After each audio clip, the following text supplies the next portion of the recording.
Inductance is one of the three fundamental electrical quantities, the other two being resistance and capacitance. Resistance is there to denote dissipation, whereas inductance and capacitance, they are developed to denote energy storage capacity of devices. Capacitance represents energy storage in electrical form and inductance represents energy storage in magnetic form. All these three basic electrical quantities, they are introduced in the beginning of the course in circuit theory and in terms of voltages and currents. But circuit theory is valid at lower frequencies. Concepts of voltages and currents, they are valid at lower frequencies. All these three quantities, they are also introduced in field theory in terms of field quantities like electric field, electric flux, magnetic flux, etc. In the present session, the focus is on definition of inductance in terms of field theory quantities. You are going to see it is actually the ratio of flux linkages to the current. In circuit theory, inductance, it was introduced as a proportionality factor between voltage across a coil and current change rate through the coil. The basic point is circuit theory definition is there, but it is valid for low frequency of operation. Field theory definition is there. It is valid always for the entire frequency range. With this small introduction about inductance, now we move into the actual session, where so many fundamental and interesting features of inductance are introduced and discussed. Let us move further to have more knowledge, more understanding regarding the quantity inductance. Study magnetic fields, inductance series on electromagnetic field theory, lecture number 2.70. We enter into the study of inductance by considering certain basic points which are helpful for us to acquire a deeper level of understanding about this topic.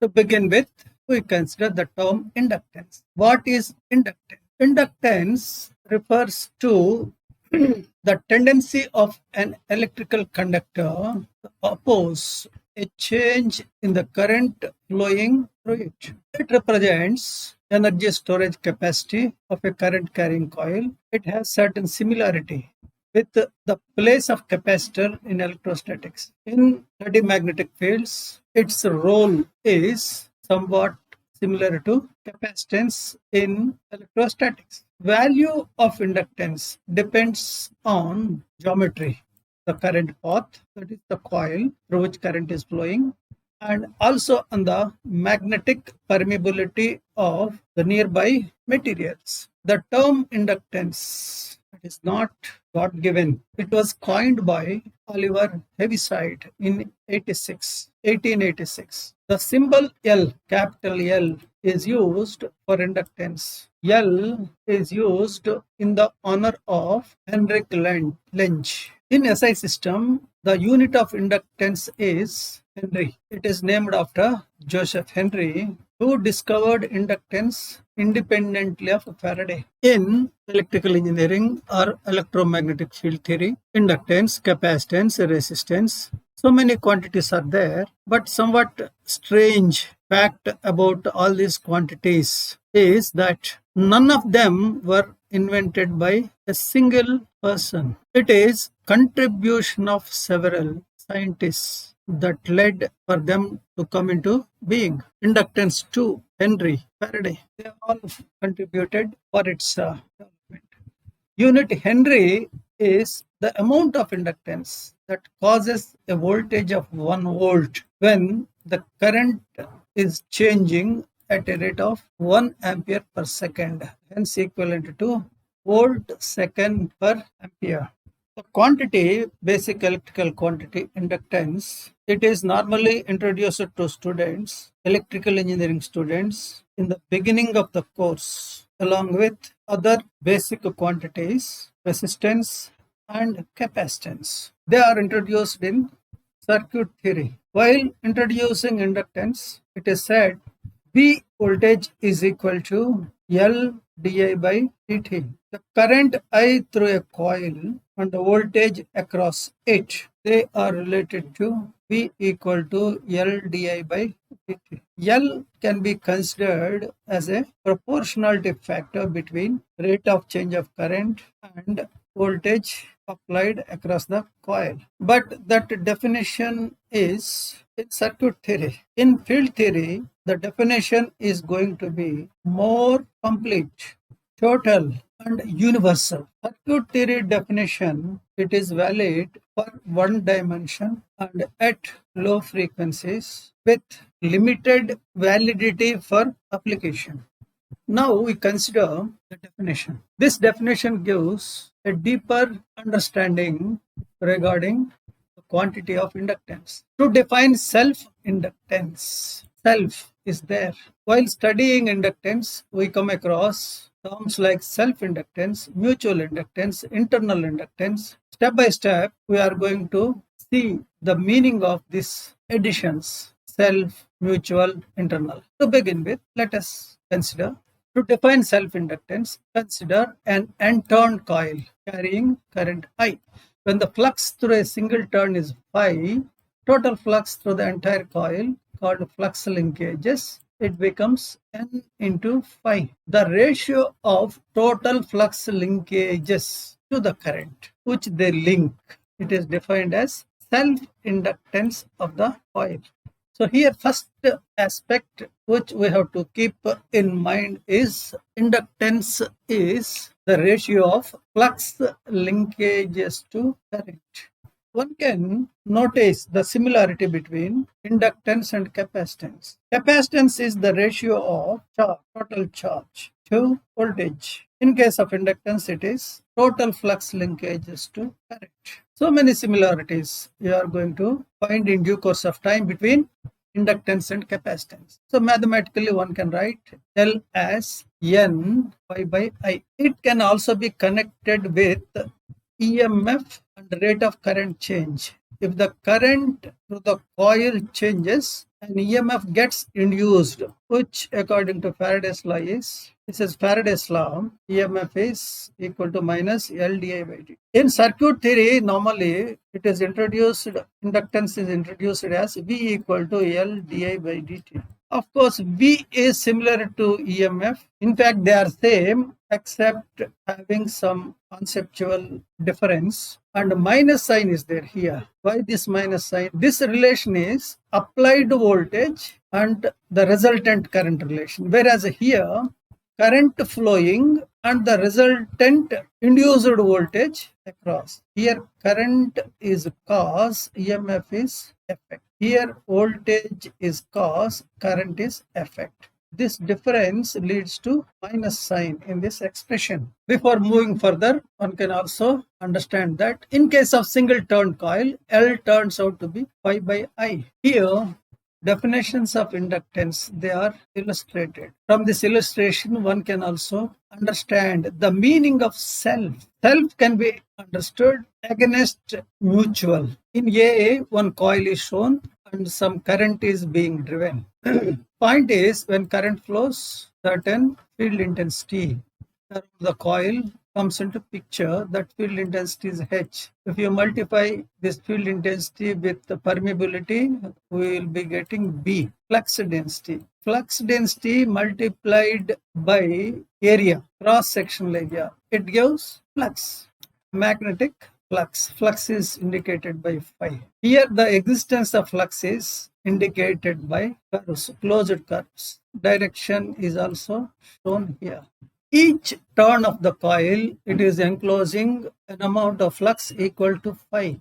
When n turns are there, total flux enclosed by the coil becomes n phi. Current is I. Therefore, total flux linkages n phi divided by current. That ratio is L. Now consider another situation B.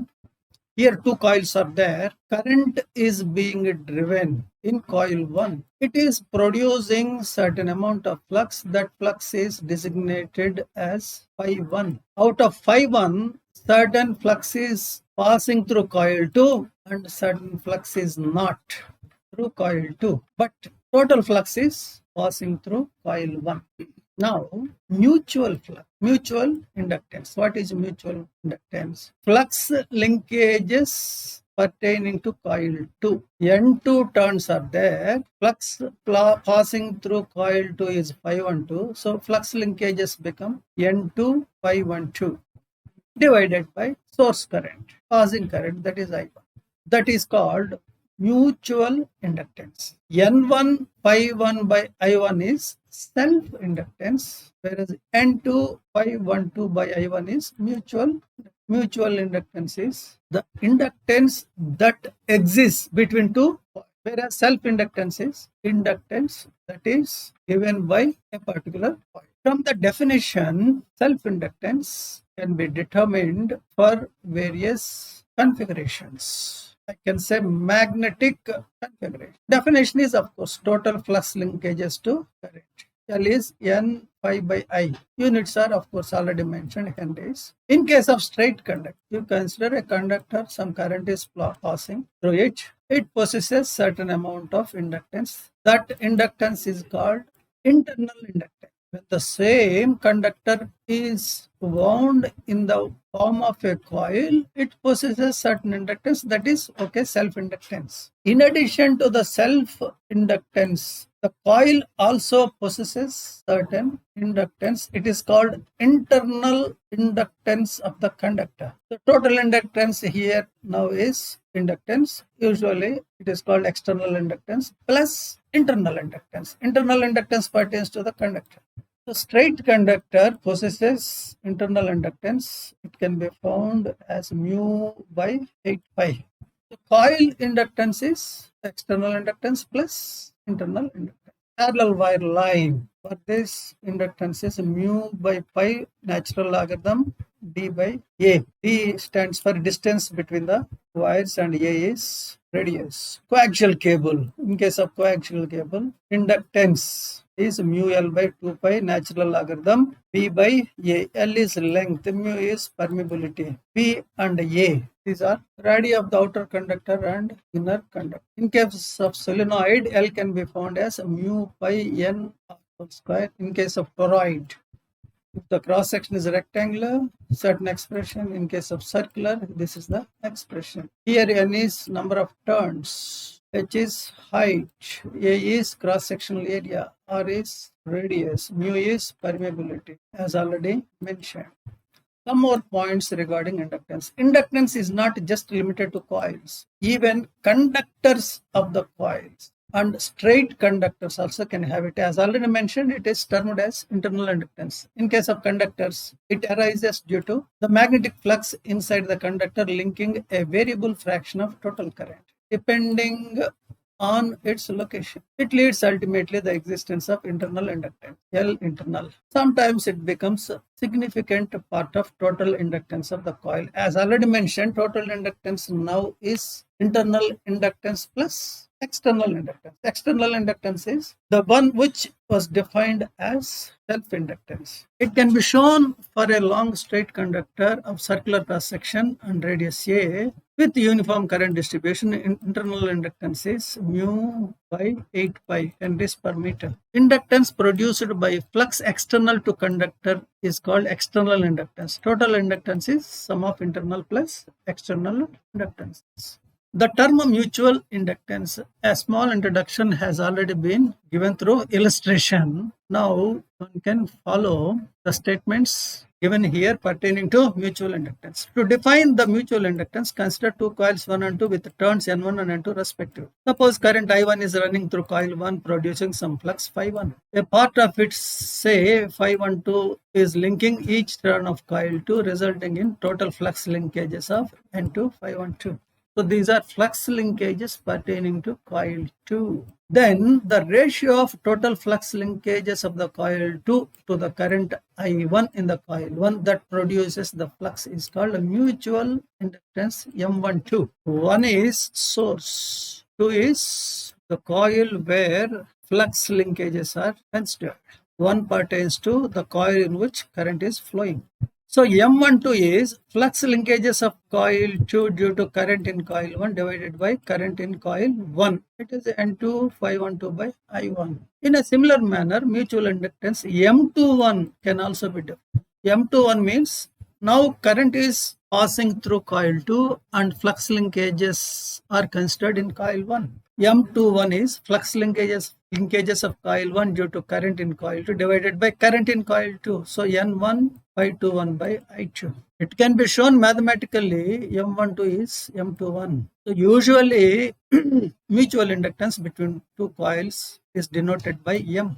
Another quantity that is encountered in the study of inductance is quotient of coupling. It is usually denoted by K. By definition, it is mutual inductance divided by square root of L1, L2. L1 is inductance of coil 1, L2 is inductance of coil 2. And M is, of course, mutual inductance between coil 1 and coil 2. There is an empirical relation. It is called Newman formula for mutual inductance between two coils. According to this relation, M between two filamentary conductor coils is given by, this is the relation, M12 mu by 4 pi, two closed line integrals, C1, C2, these are the paths of integration, dL1 dot dL2 by R. These are L1 and L2 are paths over which integration is performed. It is to be mentioned here that this relation is not much useful for calculating mutual inductance. Newman formula is a double integral involving integration over the coils, here dL1, dL2. These are differential lengths of the coils or over the coils. These are dL1, dL2. From this relation, it can be noted that mutual inductance is simply a geometrical quantity, purely geometrical, depending only upon sizes, shapes, relative positions, and orientations of the two coils. As already mentioned, M12 is M21 as it remains the same when the roles of the coils 1 and 2 are interchanged. An important implication of the relation M12 equal to M21 is that whatever may be the shapes and positions of the coils, the flux through 2 when current I is driven through 1 is same as flux 1 through 1 when same current I is sent around 2. Reluctance R. It has a certain similarity. Reluctance has a certain similarity with resistance in electrical circuit theory, like similarity between inductance and capacitance. Let us try to have some understanding regarding this quantity. Reluctance is a quantity in steady magnetic fields. It is indicated by R, which is similar to resistance in circuit theory. It is already mentioned. It is defined as ratio of magnetomotive force. This is driving force as far as steady magnetic fields are concerned, or magnetic fields are concerned, to magnetic flux in a magnetic circuit. In circuit theory, we consider voltage as driving force and it results in current. The ratio is termed as resistance, or in case of inductance, in case of capacitance, the corresponding relations are used connecting V and I. So magnetomotive force is similar to V. V is sometimes called EMF, electromotive force. This being mentioned here for the reason that it becomes easy for you to connect magnetomotive force with electromotive force. And magnetic flux, it is similar to your current. Anyway, reluctance R by definition is magnetomotive force. HL by magnetic flux phi. HL by phi is of course mu HA. It turns out to be L by mu A. This basic relation, it exhibits certain similarity between resistance. Resistance is resistivity rho length L by A. The place of rho resistivity is occupied by 1 by mu here. So one can find lot of similarity. Ampere's circuit law is there. We have Ampere's circuit law for magnetic fields. We have Ampere's circuit law involving magnetic vector potential too. Now third one, Ampere's circuit law for magnetic circuit. This third one is being introduced here right now. It involves a relation between magnetomotive force and magnetic flux through reluctance. It says sigma Nj Ij is equal to pi k r k. This is magnetomotive force, whereas this is flux multiplied by reluctance. It states around a closed path in a magnetic circuit, the algebraic sum of ampere turns is equal to algebraic sum of products of reluctances and magnetic fluxes. Another quantity we consider capacitance of capacitor. It is interpreted sometimes as capacity to hold charge. It is also interpreted as capacity to hold energy in electrical form. In the same way, inductance is also capable of holding energy, holding current, holding energy too. So energy exists. Of course, it is in magnetic form. In capacitors, it is in electrical form. Here it is in magnetic form. A current carrying coil, in addition to inductance, possesses stored magnetic energy. The interrelation between inductance and magnetic energy of a current carrying coil is L equal to 2W by I square. This is current, this is energy, this is inductance.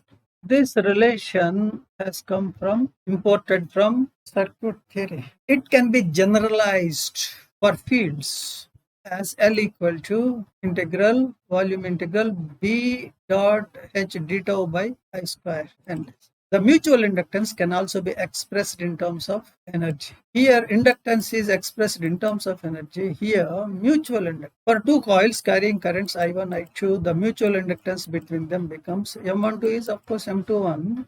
It is equal to 1 by I1, I2 volume integral B1 dot H2 d tau. It can be shown equal to 1 by I1, I2 integral volume B2 dot H1 d tau.